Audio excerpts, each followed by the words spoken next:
और जो नया कानून आया है उसको लेकर के आपने देखा कि और किसान जो है जगह जगह विरोध कर रहे हैं, और इस पे चर्चा करने के लिए हमारे साथ योगेंद्र यादव जी हैं, अध्यक्ष स्वराज इंडिया पार्टी के, और आज जो बेंगलुरु की रैली की बात कर रहे हैं इसमें भी शामिल है, वहीं से आ रहे हैं। सर, आपका बहुत बहुत स्वागत है एनडीटीवी पे। सबसे बड़ी बात, कैसी रही रैली आज आपकी, और आपको लगता है कि किसान के हक की बात में लोग शामिल हो रहे हैं? अब तक हम सुन रहे थे कि हरियाणा और पंजाब के किसान परेशान हैं, उत्तर प्रदेश के किसान कुछ कह रहे हैं, और ऐसा कहा जा रहा था नहीं ये तो सिर्फ देखिए हरियाणा पंजाब उत्तर प्रदेश की समस्या है। आज बेंगलोर में कर्नाटका के कोने कोने से किसान आए हैं, बावजूद महामारी के, बावजूद सारी समस्याओं के, इन सब को डिफाई करते हुए किसान यहाँ पहुँचे हैं। तो सिर्फ ये देश के एक इलाके की समस्या नहीं है, और इसमें सिर्फ किसान नहीं आए हैं। प्रधानमंत्री कहते हैं, उनकी पार्टी के लोग कहते हैं ये तो आड़ती लोग कर रहे हैं। आज एक एक किसान है, और किसान के साथ खेतीहर मजदूर शामिल हुआ है, जिसका मतलब है कि जिन लोगों को ये गिफ्ट देने की कोशिश हो रही है, देखिए कितना भद्दा मजाक देश में चल रहा है। किसान के नाम पे कहा जा रहा है कि हम तुम्हें ऐतिहासिक गिफ्ट दे रहे हैं। वो किसान हाथ जोड़ रहा है, भैया मेरे को गिफ्ट मत दो, मुझे नहीं चाहिए, मैंने कभी नहीं मांगी, जो चीज़ मैंने मांगी है मुझे वो दे दो। ये मजाक चल रहा है। और आज बेंगलोर के अंदर किसानों के प्रदर्शन से किसान, मजदूर, खेतीहर मजदूर, उस सब के एक साथ आने से ये बात बिल्कुल साफ हो गई है कि पूरे देश का किसान इसे नामंजूर कर रहा है। योगेंद्र सर, आज ही केंद्रीय कैबिनेट ने रबी के फसल के लिए एमएसपी की घोषणा की। हालांकि अमाउंट नहीं बताया, लेकिन बोला कि एमएसपी बढ़ाई जा रही है। आपको लगता है ये किसानों को पेसिफाई करने के लिए किया जा रहा है? ये बिल्कुल एक रूटीन घोषणा है। जिस तरह से भारत सरकार साल के अंदर 2 बार कर्मचारियों का डीए अनाउंस करती है, ठीक उसी तरह से साल में 2 बार, एक बार खरीफ के लिए, एक बार रबी के लिए एमएसपी की घोषणा होती है। जो सवाल हमें वास्तव में पूछना चाहिए, और हर साल उसके 50-60 रुपए बढ़ जाते हैं। तो मैं आपको पहले से ही बता देता हूँ कि इस साल ये अभी जो रबी की घोषणा हो रही है, यानी कि इसमें गेहूं होगा, इसमें सरसों होगा, शायद चना भी होगा, इन सब के अंदर हर एक के सरकारी दाम में 40, 50, 60 रुपये वृद्धि हो जाएगी। सरकार कहेगी कि हमने एकदम ऐतिहासिक काम कर दिया, हमने इसको लागू कर दिया है। जो सवाल हमें पूछना चाहिए, और मैं चाहता हूँ कि एनडीटीवी के कॉरेस्पॉन्डेंट जाके देखें, जब मंडी में फसल ये बिक रही होगी, उस समय जाके आप पूछिएगा क्या किसान को वो फसल का दाम मिल रहा है।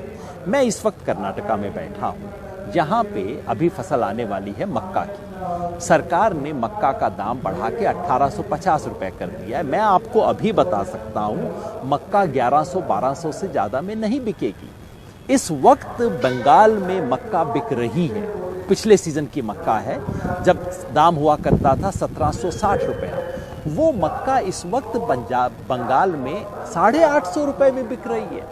ये मजाक हो रहा है इस वक्त। इसलिए सवाल ये नहीं है कि सरकार एमएसपी की क्या घोषणा कर देती है। प्रधानमंत्री कहते हैं एमएसपी बरकरार रहेगी। इस देश का किसान पूछता है कि ये एमएसपी आप दिलवाओगे कब? ये है न्यूनतम समर्थन मूल्य। एमएसपी का मतलब है कि सरकार किसान को बोलती है कि देखो तुम अपनी फसल बोलो, कम से कम इतना तो तुम्हें मिलेगा, अगर ना मिले तो मेरे पास आ जाना।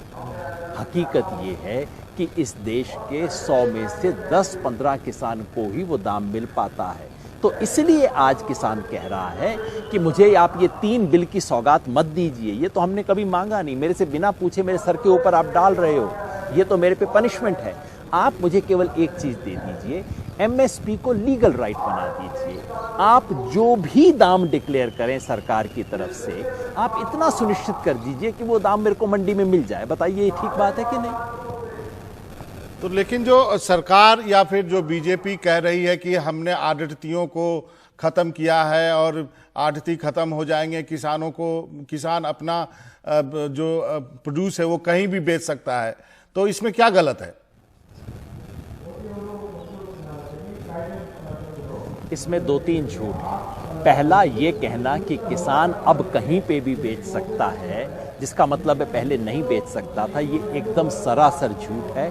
आप मुझे एक कानून बता दीजिए देश का जिसमें किसान पे कोई भी पाबंदी हो। नहीं। मैं आज भी चाहूं तो अपने खेत का बाजरा कलकत्ता में जाके बेच सकता हूं। पाबंदी केवल आड़ती पे थी, पाबंदी ट्रेडर्स पे थी, किसान पे आज तक कभी कोई पाबंदी नहीं रही है, पहली बात। दूसरा, ये कहना कि अब मंडी में आने से किसान को ज़्यादा ऑप्शंस मिल जाएंगे, ज़्यादा ऑल्टरनेटिव मिल जाएंगे, ये बात इसलिए झूठ है क्योंकि जो एपीएमसी जो कि सरकारी मंडी है, उसके बाहर जो प्राइवेट मंडी अब खुला करेगी, उस मंडी में टैक्स नहीं लगेगा, उस मंडी में टैरिफ नहीं होगा, वहाँ रजिस्ट्रेशन नहीं होगा, वहाँ रिकॉर्डिंग नहीं होगी। जाहिर है इसका मतलब है कि 2-3 साल में सरकारी मंडी ध्वस्त हो जाएगी। और ये जो सरकारी एपीएमसी है ना, ये किसान के सर के ऊपर एक छत है, कच्ची छत है, टूटी हुई छत है, इसमें से पानी भी चूता है। और बीजेपी और सरकार कहती है देखो कितनी खराब छत है, हम ऐसा करते हैं तुम्हें आज़ादी दे देते हैं, छत ही हटा देते हैं। किसान कह रहा है नहीं, मेरी छत को आप मजबूत करो, छत को मेरे सर पे से हटाओ मत, ये कोई आज़ादी नहीं है। ये बात इस देश का किसान कह रहा है। लेकिन आढ़ती की बात करें तो सर, क्या हम बाकी पार्टियां भी कहती है कि आढ़तियों से मुक्त होना चाहिए, तो वही गांव का साहूकार वाला सिस्टम हो गया। आढ़ती बिल्कुल इस देश में हैं और आढ़ती कई जगह पे किसानों का शोषण कर रहे हैं, जिसके लिए एपीएमसी एक्ट में सुधार की जरूरत है। और अटल बिहारी वाजपेयी जी की सरकार ने 2003 में एपीएमसी में सुधार के लिए एक कानून बना के राज्यों के पास भेजा था, जिसे आज तक खुद बीजेपी की राज्य सरकारों ने स्वीकार नहीं किया है। तो वही मैं कह रहा हूं, ये जो एपीएमसी की छत है, इसमें छेद हैं, आढ़ती शोषण करता है, इसमें करप्शन है, इसमें पॉलिटिक्स होती है, इस सब को सुधारिए, लेकिन इस छत को मत हटाइए। ये बिल्कुल वो कहना हुआ कि चूहे हैं कुछ समस्या कर रहे हैं तो उसके बदले अब मैं भालू ले आता हूं। अब क्या होगा, अब आढ़ती हटेगा नहीं इस सिस्टम से। अगर अडानी या अंबानी कोई प्राइवेट मंडी स्थापित करेंगे, मान लीजिए भटिंडा के वहाँ के मंडी के बाहर, तो वो आढ़ती के बगैर नहीं होगा, वो भी मिडिलमैन होगा। जो मंडी के अंदर आढ़ती बैठा हुआ है, वही आढ़ती अपनी एक डेस्क मंडी के बाहर भी लगा लेगा। तो किसानों को मिडिलमैन से इससे मुक्ति नहीं मिलेगी। एक छोटे मिडिलमैन की जगह बड़ा मिडिलमैन आ जाएगा। ये जो एसेंशियल कमोडिटीज एक्ट में चेंज हुआ है, इससे क्या होगा? इससे जो स्टॉकिस्ट है अनलिमिटेड स्टॉक करेंगे और उसके बाद बाजार से खेलेंगे। जब किसान अपनी फसल को लेकर मंडी में आएगा, उस वक्त भाव को डाउन कर दिया जाएगा। जब किसान खाली हो जाएगा, उसके पास फसल नहीं बचेगी, तब भाव को अप कर दिया जाएगा। मिडिलमैन का खेल नहीं है तो और क्या है? बस ये है कि आज तक जो मिडिलमैन था वो बेचारा आढ़ती कहलाता था, वो किसान के नजदीक था, किसान का उससे थोड़ा रिश्ता था। अब अंग्रेजी बोलने वाले ऊपर के सुपर मिडिलमैन आया करेंगे।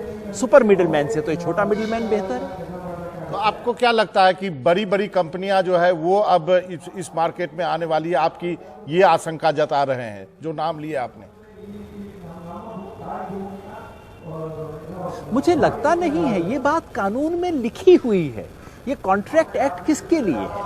आप जानते हैं इस देश के हर गांव में ठेके पे खेती होती है जी।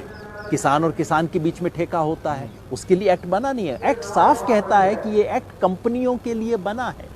ये तीनों एक्ट बने ही किसान के लिए नहीं है। पहला एक्ट बना है स्टॉकिस्ट के लिए, ये जो एसेंशियल कमोडिटीज वाला एक्ट है, जिसको जमाखोरी अनुमति कानून बोलना चाहिए। ये बिल अभी राज्यसभा में पेंडिंग है। स्टॉकिस्ट के लिए बना है। जो कॉन्ट्रैक्ट फार्मिंग एक्ट है वो कंपनी के लिए बना है। और तीसरा एक्ट जो है, जो एपीएमसी को बाईपास करने का एक्ट है, जिसको एपीएमसी तोड़ो एमएसपी छोड़ो कानून बोलना चाहिए, वो कानून बना ही उनके लिए। ट्रेडिंग जोन बनेंगे बाहर।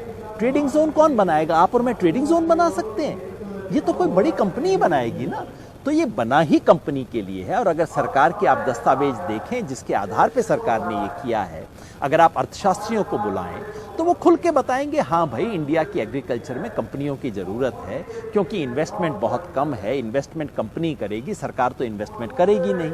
तो ये कुल मिला के भारत की कृषि में कंपनी राज लाने की कोशिश है और इसीलिए किसान इसका विरोध कर रहा है।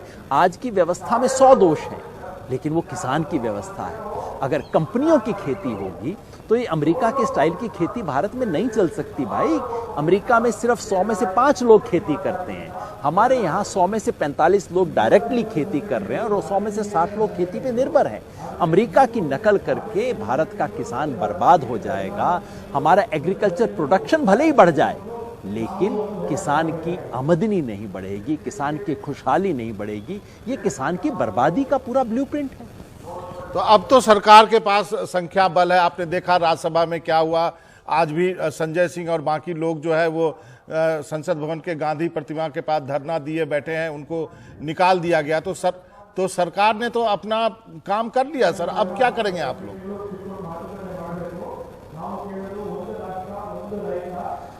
संख्या बल है और जहां संख्या बल नहीं है वहां सभापति बल है। कल जो इस देश की राज्यसभा में हुआ वो तो शर्मनाक इतिहास है। आदरणीय हरिवंश जी मेरे वरिष्ठ रहे हैं, उनका मुझ पे बहुत स्नेह रहा है, मैंने उनके बारे में बहुत सुंदर बातें लिखी हैं, लेकिन उनके सभापति रहते हुए कल जो इस देश की राज्यसभा में हुआ, यानी कि रूलिंग पार्टी के पास बहुमत था या नहीं था इसके बारे में आशंका थी, क्योंकि लास्ट मिनट पे अकाली शिफ्ट हो गए थे। एआईडीएमके अपोज कर रही थी, टीआरएस अपोज कर रही थी, तो सभापति जी ने काउंटिंग ही नहीं होने दी। अरे नियम कहता है कि एक भी सांसद खड़ा होकर कहे कि वोट की काउंटिंग होनी चाहिए तो काउंटिंग होनी चाहिए, काउंटिंग ही नहीं हुई। इस तरह के जब खेल हो रहे हैं तो जनता को खड़ा होना पड़ेगा। जब सड़कें सूनी हो जाती हैं, राम मनोहर लोहिया कहा करते थे, जब सड़कें सूनी हो जाती हैं तो संसद आवारा हो जाती है। कल हमने जो देखा वो उस आवारगी का नमूना देखा। इसलिए अब सड़कों को सूना नहीं होना पड़ेगा, सड़क पे लोगों को उतरना पड़ेगा। संसद ने भले ही बिल पास कर दिया हो, लेकिन किसान नहीं मानेंगे। 25 तारीख को इस देश के तमाम किसानों ने एक अखिल भारतीय बंद का ऐलान किया है। पूरा भारत बंद किया जाएगा किसानों के द्वारा 25 तारीख को, और आप देखेंगे किसान इसे मंजूर नहीं करेगा और किसान कहेगा इन तीनों बिल को वापस लो, जैसे सरकार को अपना ऑर्डिनेंस वो वाला वापस लेना पड़ा था, भूमि अधिग्रहण वाला, और इसके बदले हमें एक कानून दो, एमएसपी को लीगल राइट बनाओ। बस ये चाहिए, बाकी आपके तीनों कानून हमें नहीं चाहिए। आपका बहुत बहुत शुक्रिया योगेंद्र जी, आपने वक्त निकाला और हमसे बातचीत की। आपका बहुत बहुत धन्यवाद।